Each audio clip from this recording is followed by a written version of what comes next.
সকলোকে পুনৰবাৰ মোৰ ইউটিউব চেনেল দা MG পইণ্টলৈ স্বাগতম জনাইছোঁ। নমস্কাৰ বন্ধু বান্ধৱীসকল, আপোনালোকে চাই আছে দা MG পইণ্ট আজিৰ বিশেষ ৰাশিফল ভিডিঅ'। আজিৰ এই ভিডিঅ'ত আমি আলোচনা কৰিম তুলা ৰাশিৰ বাবে 2025 চনৰ 20 অক্টোবৰৰ পৰা 31 অক্টোবৰৰ সময়ছোৱাত গ্ৰহ নক্ষত্ৰই কেনেদৰে প্ৰভাৱ পেলাব। ধন সম্পত্তি, টকা পইচা, ব্যৱসায়, প্ৰেম, স্বাস্থ্য আৰু ভাগ্যৰ ক্ষেত্ৰত কি পৰিৱৰ্তন আহিব। বন্ধু বান্ধৱীসকল, এই সময়ছোৱাত শুক্ৰ, বৃহস্পতি আৰু চন্দ্ৰৰ দৃষ্টিয়ে আপোনাৰ জীৱনত এক বিশেষ গতি আনিব। সেয়েহে ভিডিঅ'টো আপোনালোকে সম্পূৰ্ণকৈ চাওক। শেষত আমি বিতংকৈ ধন টকা পইচাৰ দিশটো আলোচনা কৰিম, লগতে কিছুমান সৌভাগ্যৰ উপদেশো দিম। প্ৰথমে আমি গ্ৰহৰ গতিৰ কথা আলোচনা কৰোঁ আহক। গ্ৰহৰ গতি আৰু ইয়াৰ প্ৰভাৱ। বন্ধু বান্ধৱীসকল, তুলা ৰাশিৰ বাবে 20 অক্টোবৰৰ পৰা শুক্ৰ গ্ৰহ আপোনাৰ লগ্নত স্থিত হ'ব। এইটো তুলাৰ ৰাশিৰ বাবে এক অতি শুভ অৱস্থা। শুক্ৰ আপোনাৰ নিজ ৰাশি স্বামী, সেইবাবে আপুনি এই সময়ত সৌন্দৰ্য, সৃষ্টিশীলতা, আত্মবিশ্বাস আৰু আকৰ্ষণৰ এক নতুন দীপ্তি লাভ কৰিব। বৃহস্পতি আপোনাৰ সপ্তম গৃহত, যাৰ ফলত দাম্পত্য জীৱন আৰু সম্পৰ্কত শান্তি আৰু বুজাবুজি আহিব। তথাপি 23 পৰা 24 অক্টোবৰত চন্দ্ৰৰ পৰিৱৰ্তনক লৈ মানসিক দিশত অলপ চাপ অনুভৱ কৰিব পাৰে। শনি গ্ৰহ ষষ্ঠ গৃহত থকাৰ বাবে প্ৰতিদ্বন্দ্বীৰ পৰা জয়লাভৰ সম্ভাৱনা, কিন্তু শনিয়ে সতৰ্ক কৰে, অহংকাৰ আৰু অলসতা এৰিবা, নহ'লে সুযোগ বিচাৰি হাবাথুৰি খাব পাৰে আপুনি। মংগলে তৃতীয় গৃহত শক্তি, সাহস আৰু কৰ্মত উৎসাহ দিব। এই গ্ৰহসমূহৰ মিলিত দৃষ্টিৰে তুলা ৰাশি এই সময়ছোৱাত এক নতুন সম্ভাৱনা আৰু ধন প্ৰবাহৰ সময় পাব। বন্ধু বান্ধৱীসকল, এতিয়া আমি প্ৰথমে তুলা ৰাশিৰ প্ৰেম আৰু সম্পৰ্কৰ দিশটো আলোচনা কৰিম। বন্ধু বান্ধৱীসকল, যদিহে আপোনালোকে মোৰ চেনেলটো এতিয়াও ছাবস্ক্ৰাইব কৰা নাই, তেন্তে ছাবস্ক্ৰাইব কৰি বেল আইকনটো টিপি দিব। প্ৰেম আৰু সম্পৰ্ক। প্ৰেম জীৱনত শুক্ৰ গ্ৰহৰ দীপ্তি তুলাৰ বাবে অতি শুভ সংকেত। যিসকলে একেলগে আছে তেওঁলোকৰ মাজত বিশ্বাস আৰু সঁহাৰি বৃদ্ধি পাব। দীৰ্ঘদিন ধৰি হোৱা মনোমালিন্য বা ভুল বুজাবুজি আঁতৰিব। 28 পৰা 31 অক্টোবৰৰ সময়ত শুক্ৰ আৰু চন্দ্ৰৰ মিলন, নতুন প্ৰেম বা নতুন বন্ধু পোৱাৰ সম্ভাৱনা। অবিবাহিত তুলা ৰাশিৰ জাতক জাতিকাসকলৰ বাবে এই সময় অতিকৈ উত্তম। কাৰোবাৰ প্ৰতি অনুভৱ প্ৰকাশ কৰিবলৈ ভয় নকৰিব। বিবাহিত জীৱনতো বৃহস্পতিৰ শুভ দৃষ্টিয়ে এক শান্তি আৰু স্থিৰতা আনিব। তথাপিও 24 পৰা 25 অক্টোবৰত কোনো ধৰণৰ অনাৱশ্যক তৰ্ক বা ভুল বুজাবুজি এৰি চলিব। বন্ধু বান্ধৱীসকল, আমি এতিয়া আহোঁ তুলা ৰাশিৰ স্বাস্থ্যৰ দিশটোলৈ। স্বাস্থ্য আৰু মানসিক অৱস্থা। স্বাস্থ্যৰ দিশে তুলা ৰাশিৰ বাবে এই সময় সাধাৰণতেই ভাল। মংগল তৃতীয় গৃহত থাকি শক্তি আৰু সাহস দিব।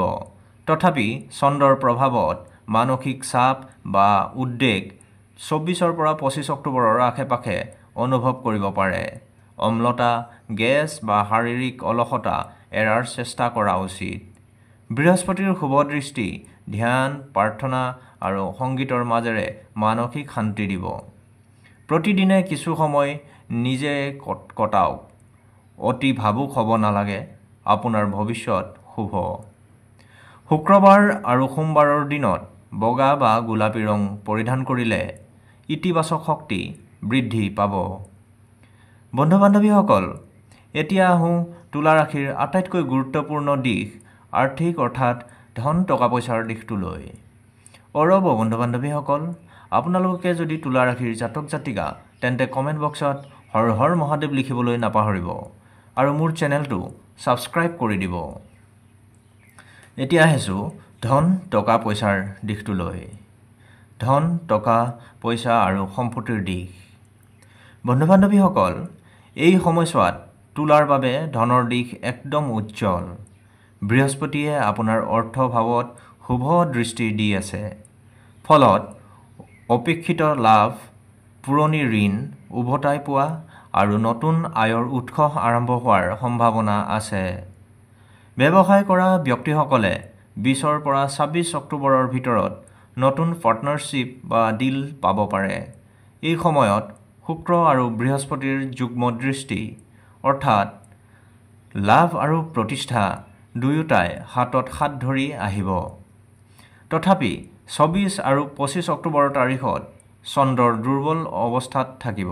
সেয়ে সেই দুই দিনত বিনিয়োগ বা ক্ৰয় বিক্ৰয় সিদ্ধান্ত এৰা ভাল।